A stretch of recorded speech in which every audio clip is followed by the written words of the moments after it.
এবারের বড় খবরে বামেদের কাছে 14 আসনের দাবি নওশাদ সিদ্দিকীর। আইএসএফকে উলুবেড়িয়া মথুরাপুর আসন ছাড়তে পারে বামেরা। আজ রাজ্য কমিটির বৈঠকে সিদ্ধান্ত নিতে পারে আইএসএফ।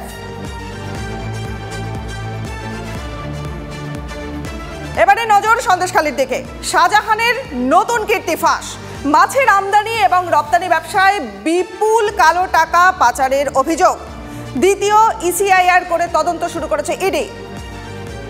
আমাদের দুই প্রতিনিধি রয়েছে আমাদের সঙ্গে, সৌরভ এবং সুপ্রিয়। প্রথমেই যাব সৌরভের কাছে। সৌরভ,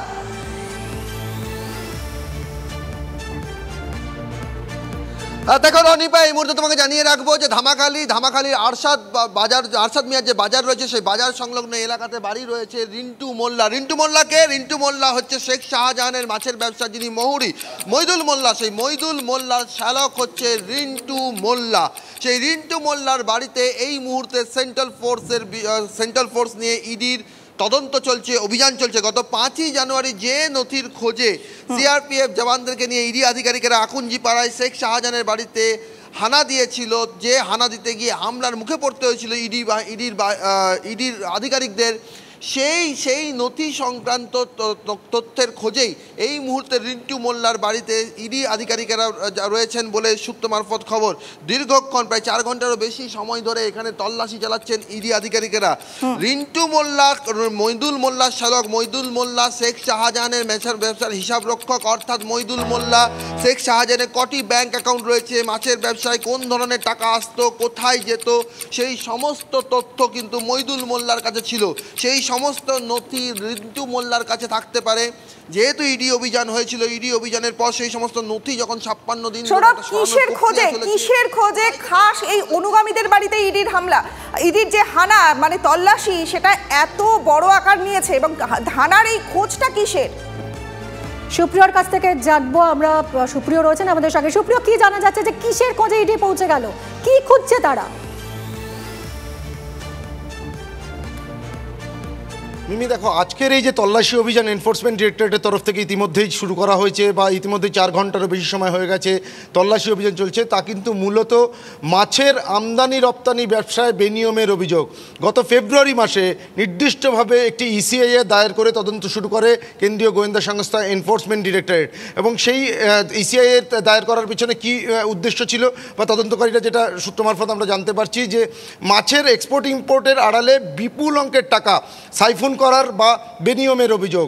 এবং ম্যাগনাম প্রাইভেট লিমিটেড নামে একটি মাছের প্রসেসিং সংস্থা রয়েছে, সেই সংস্থার বিরুদ্ধেই কিন্তু মূলত এই অভিযোগ। এবং গত 1 মাস আগে এই যে ম্যাগনাম প্রাইভেট লিমিটেড, এই সংস্থার যারা সঙ্গে যুক্ত রয়েছেন, সংস্থার যারা কর্ণধার রয়েছেন, কলকাতা, হাওড়া, বিরাটি, এই সমস্ত এলাকাতে কিন্তু তল্লাশি অভিযান চালিয়েছিলেন তদন্তকারীরা।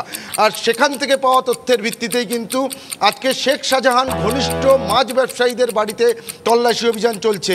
এই মুহূর্তে আমরা যেখানে রয়েছি ধামাখালি বাজার এলাকায়, এখানে আইনুল মোল্লা, শাহজাহান শেখের একদম ঘনিষ্ঠ এই আইনুল মোল্লা এবং তার ভাই জামাল উদ্দিন মোল্লা, এদের দুজনের বাড়িতেও কিন্তু তল্লাশি অভিযান চালানো হচ্ছে। এবং কিছু সময় আগেই আমরা যেটা দেখলাম যে আইনুল মোল্লাকে নিয়ে তার একটি পৈতৃক বাড়ি, সেখানেও তদন্তকারীরা এসে তল্লাশি অভিযান চালান। এই আইনুল মোল্লা এবং জামাল উদ্দিন মোল্লা, এরা দুজন বিগত বেশ কিছু বছর আগে পর্যন্ত মাছের ব্যবসার সঙ্গে যুক্ত ছিলেন এবং শেখ শাহজাহানের অত্যন্ত ঘনিষ্ঠ ছিলেন, এমনটাই ইডি সূত্রে খবর। কিন্তু বর্তমানে নজর থাকবে ইডি কি কি এখান থেকে তথ্য প্রমাণ সংগ্রহ করতে পারে, সেটা অবশ্যই দেখার আমাদের অবশ্যই নজর থাকবে এদিকে। পাশাপাশি শেখ শাহজাহানের সিবিআই হেফাজতের কিন্তু মেয়াদ শেষ। আজ ফের বসিরহাট আদালতে হাজিরা সন্দেশখালীর শাহজাহানের। জেনে নেব সুপ্রিয়র কাছ থেকে বিস্তারিত। সুজয় রয়েছে আমাদের সঙ্গে। সুজয়, একেবারে রনিবা, দেখো, কিছু সময় আগেই শেখ শাহজাহানকে নিয়ে যাওয়া হলো বসিরহাট আদালতের উদ্দেশ্যে এবং আজকেই শেখ শাহজাহানের যে হেফাজতের মেয়াদ, সিবিআই হেফাজতের মেয়াদ শেষ হচ্ছে। ফলে আজকে সিবিআইয়ের তরফ থেকে তাকে 14 দিনের জন্য জেল হেফাজতের আবেদন জানানো হবে এবং শাহজাহান শেখের জেল হেফাজতে যাওয়া এক প্রকার নিশ্চিত, সে কথা বলাই যায়। এবং এই জেল হেফাজত যাওয়ার পরেই কিন্তু তাকে ইডি নিজেদের হেফাজতে পেতে চাইবে, সে কারণ ইডির তরফ থেকেও কিন্তু তাকে হেফাজতে নেওয়ার একটা প্রক্রিয়া ইতিমধ্যেই শুরু হয়ে গিয়েছে। তার পাশাপাশি যেটা তোমরা জানিয়ে রাখতে চাইবো যে এই শাহজাহান শেখ গত 56 দিন দিন ধরে, অর্থাৎ তার গত 5ই জানুয়ারির পর থেকে যে 56 দিন পরে গ্রেফতার, এই 56 দিন সে কোথায় লুকিয়েছিল, কোনো অনুগামীর বাড়িতে লুকিয়েছিল কিনা, কোনো অনুগামী তাকে লুকিয়ে রাখতে সাহায্য করেছিল কিনা, ইডি এবার সিবিআই এবার সেই দিকেও তদন্তের মোড় কিন্তু ঘোরাচ্ছে। তার কারণ তদন্তকাররা ইতিমধ্যেই আইপিসি 212 অর্থাৎ যেটা মূলত অভিযুক্তদের আড়াল করার চেষ্টা, সেই আড়াল করা বা লুকিয়ে রাখার চেষ্টা, এই ধারা এই মামলায় সংযোজনের পথে এগোচ্ছেন এবং এই ধারা সংযোজন করার অর্থ তদন্তকারীরা নিশ্চিত যে তার অনুগামী বা তার ঘনিষ্ঠ কেউ শাহজাহানকে লুকিয়ে রাখতে সাহায্য করেছে বা পালাতে সাহায্য করেছে। তাই কারা সেই কাজটি করেছে সেটাও তারা খতিয়ে দেখছেন। ফলে একদিকে যেমন হামলার ঘটনায় কারা যুক্ত তাদের খোঁজ চালাচ্ছেন তদন্তকারীরা, অন্যদিকে তাকে লুকিয়ে রাখতে কে বা কারা সাহায্য করেছে তারা সেই দিকেও তদন্ত করছে। ফলে সিবিআই তদন্তের মোড় কিন্তু অন্যদিকে ঘুরছে এবং আজকেই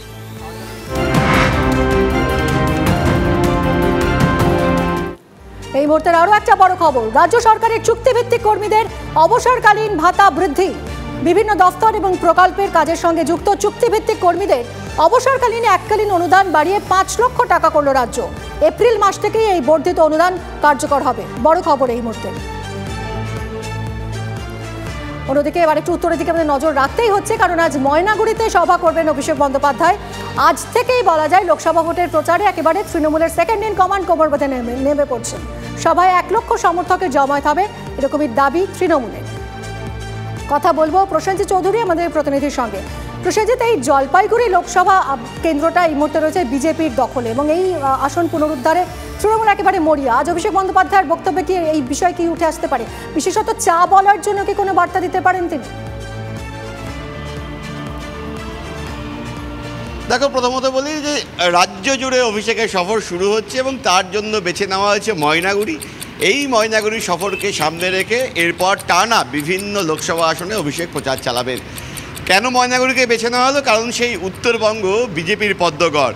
কিছুদিন আগেই ধূপগুড়িকে মহকুমা করা নিয়ে রাজ্য সরকার এবং মুখ্যমন্ত্রীর সঙ্গে অভিষেকের যে মতান্তরের কথা সামনে এসেছিল, তারপর ধূপগুড়ি মহকুমা ঘোষণা হয়ে যায়।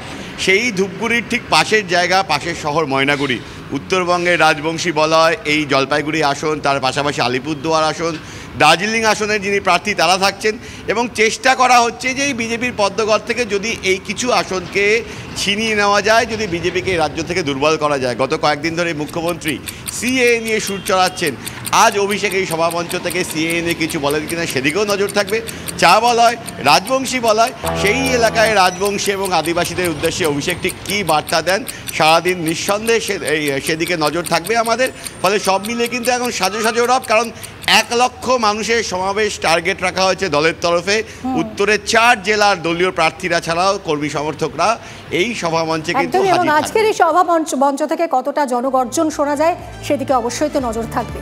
এই মুহূর্তে যা যা গুরুত্বপূর্ণ খবর ছিল আমাদের প্রতিনিধিরা আপনাদের সামনে তুলে ধরলেন। প্রত্যেক মুহূর্তের আপডেট অবশ্যই নিয়ে